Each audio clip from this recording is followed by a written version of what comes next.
Bonjour à tous. Aujourd'hui, nous allons voir comment faire une newsletter sur System.io.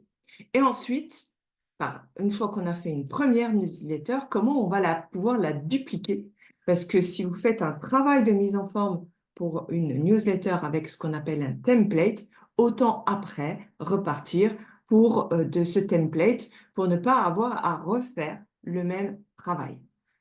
Le fait de dupliquer va vous permettre de gagner énormément de temps. C'est parti, je vous montre avec le partage d'écran comme d'habitude. Sur notre tableau de bord, nous allons dans Email, Newsletter. Vous voyez que moi, j'en ai déjà fait pas mal, d'accord? Mais on va repartir de zéro, d'accord? Pourquoi? Parce que c'est pour le but de la démonstration. Donc, je vais faire ici, créer. Quand on crée une newsletter, la première des choses que va nous demander System.io, c'est de mettre un sujet. Donc là, je vais mettre mail de démonstration. Le nom de l'expéditeur. Donc là, moi, j'ai mis Pascal Cassereau, mais ça pourrait être Isaura, d'accord? L'adresse email de l'expéditeur, en général, c'est celle que vous avez définie dans votre paramètre. On y reviendra dans une autre séance. Et ensuite, vous pouvez décider de prendre en éditeur visuel l'un ou l'autre.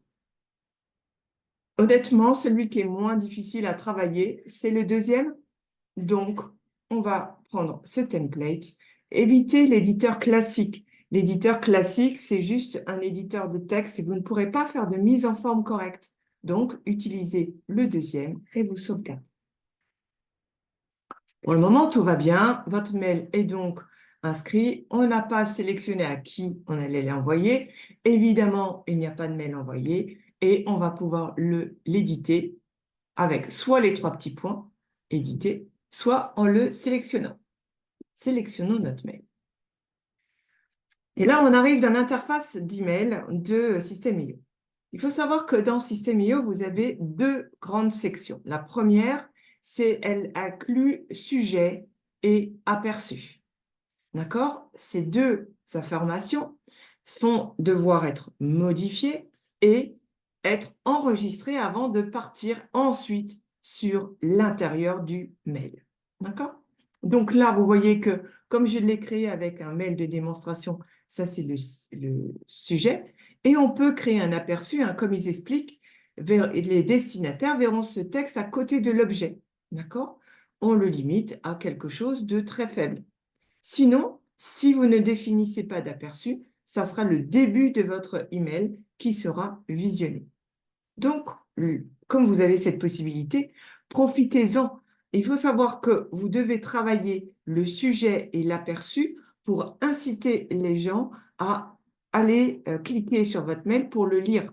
Tout simplement parce que plus vous allez avoir de taux de lecture, mieux c'est. Donc, il faut inciter les gens à travailler.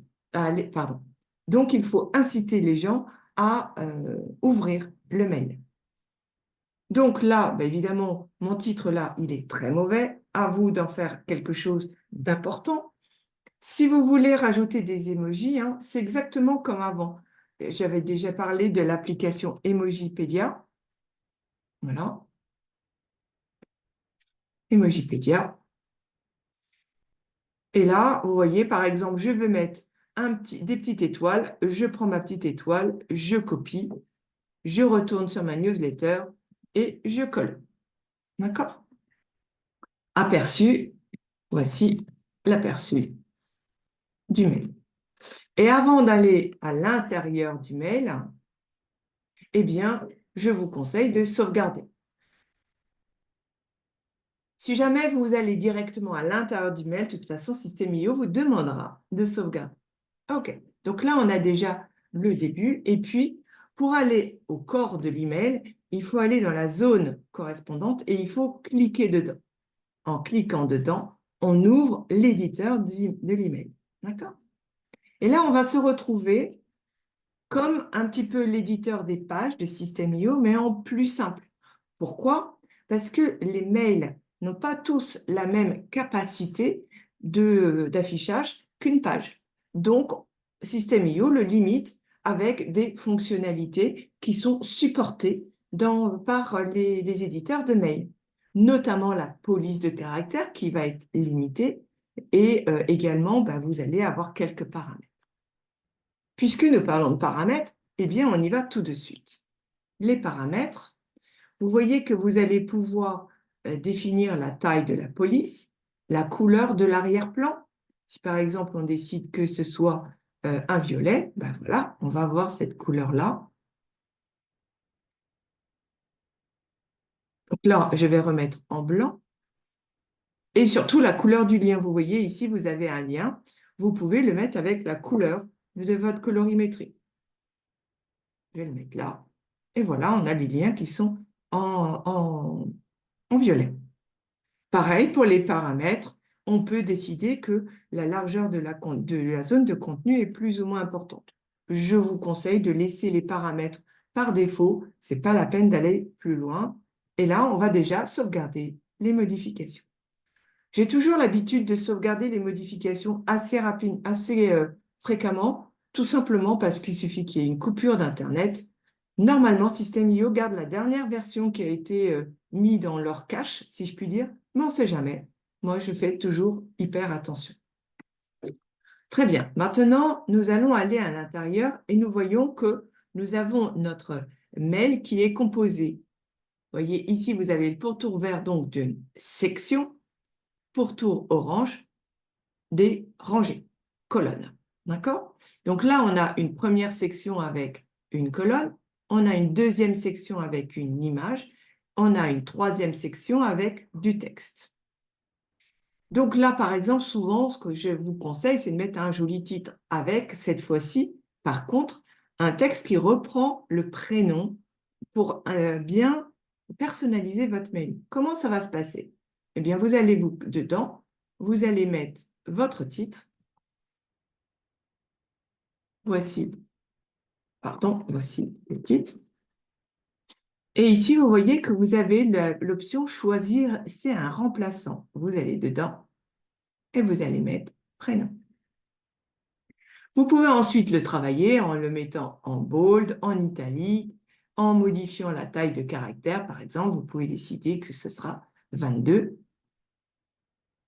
Et vous pouvez ensuite, sur la gauche, décider que ce sera une autre police de caractère que celle par défaut. Bon, personnellement, souvent, j'utilise la Lucida ou la Verdana. Vous en faites comme vous faites comme vous voulez. Super. Maintenant, vous avez l'image. L'image n'est pas obligatoire. Vous pouvez décider également de la supprimer. Vous voyez, vous avez la petite poubelle. Donc, soit vous supprimez l'image, soit vous supprimez la section qui est au-dessus. On va supprimer la section. Ensuite, vous avez la même chose. Cette fois-ci, votre section, vous voyez, elle descend, elle comprend un texte, une image de signature, un texte de signature, une photo et un contact pour Insta. Eh bien là, ce qu'on va faire, c'est que là, vous voyez, vous avez le texte. Vous pouvez décider à gauche de définir, par exemple, le Verdana.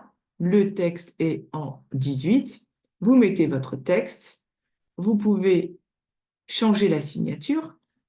Donc, vous supprimez. Ici, vous allez mettre votre prénom.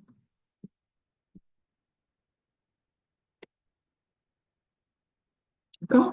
J'ai même décidé de mettre une couleur de police. Voilà. D'accord? Et je vais mettre ma photo. Donc là, comment ça va se passer? Comme il y a déjà une photo, eh bien, comme d'habitude, je vais aller uploader un nouveau fichier ou aller chercher dans ma base de données de fiches d'images. Voilà. On se retrouve avec toutes mes images. Bon, c'était parfois un petit peu long d'y trouver parce qu'il n'y a pas de module de recherche. Je sais que j'en ai une à peu près vers la page 13. Voilà. Et j'insère.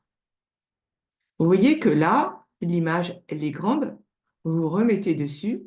Vous voyez la taille de l'image ici. Vous pouvez la modifier.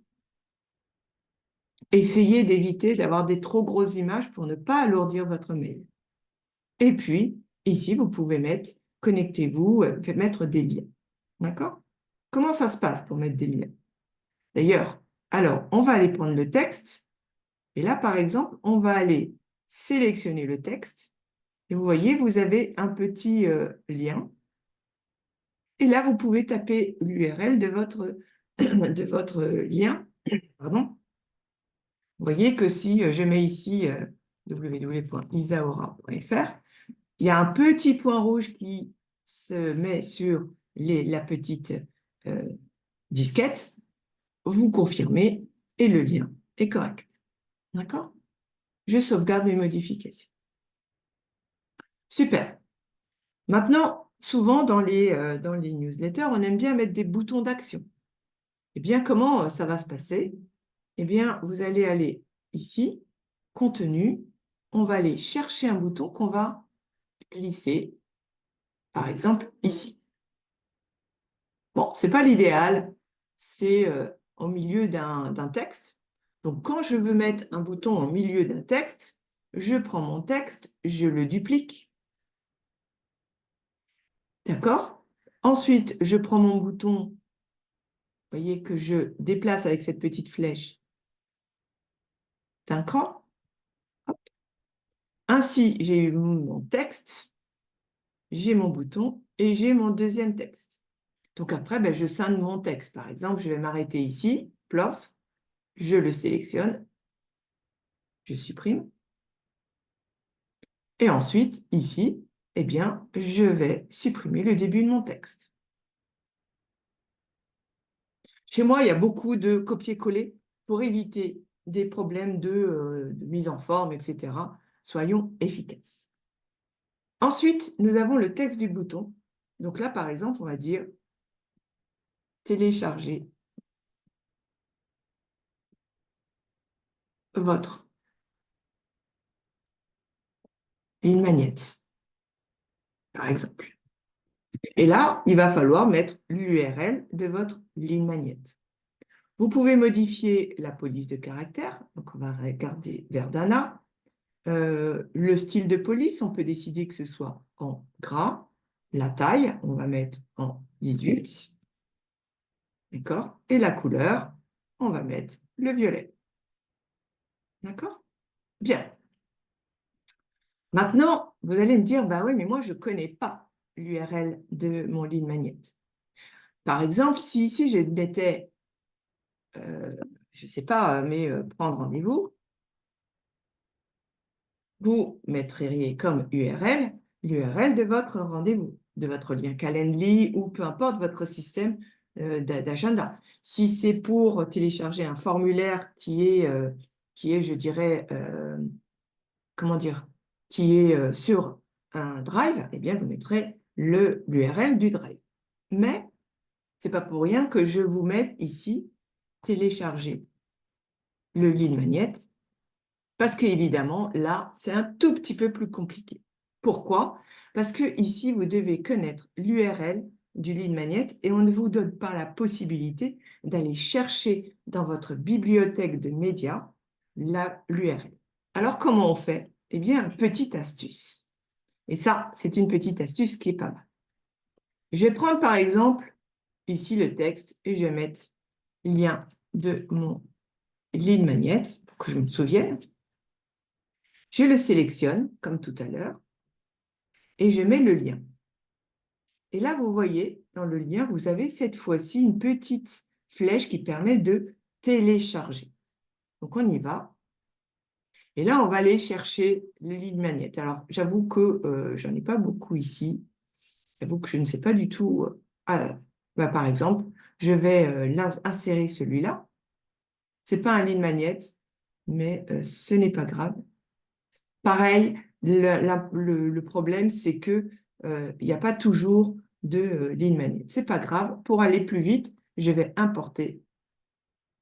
Je vais chercher, voilà, un fichier PDF. Je voilà. Je l'insère. Et vous voyez ici, vous avez une adresse mail. Donc, cette fois-ci, vous allez le copier.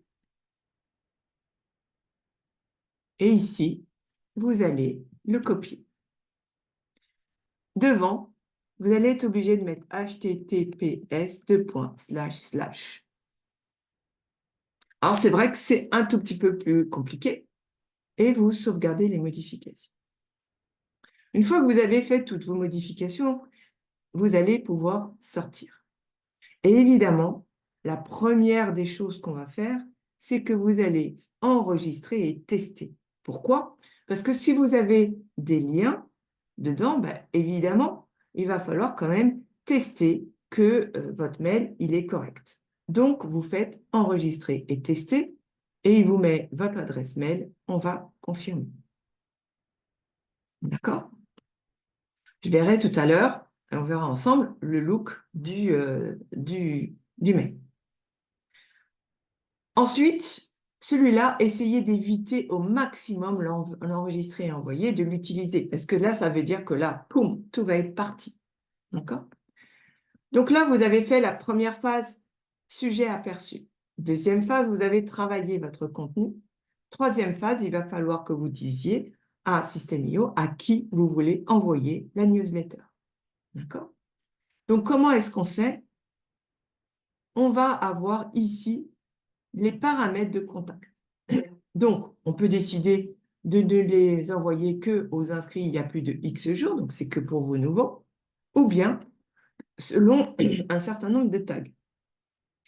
Donc là, c'est pour ça que souvent, je vous demande, quand vous enregistrez des contacts, de les segmenter et de toujours mettre au moins 2 segments, un segment général, contact général, et un segment lié au tunnel ou au moyen par lequel la personne est passée pour s'inscrire.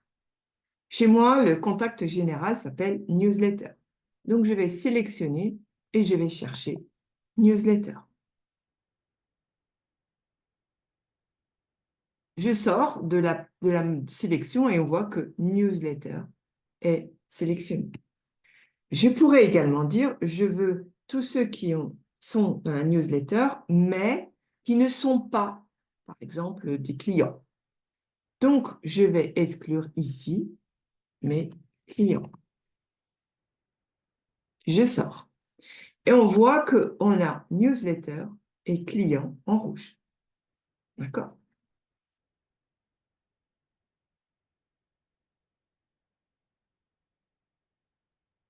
Évidemment, dans la notion de segmentation, si un contact a plusieurs segments, malgré tout, il va recevoir qu'un seul mail. Donc, pas d'inquiétude.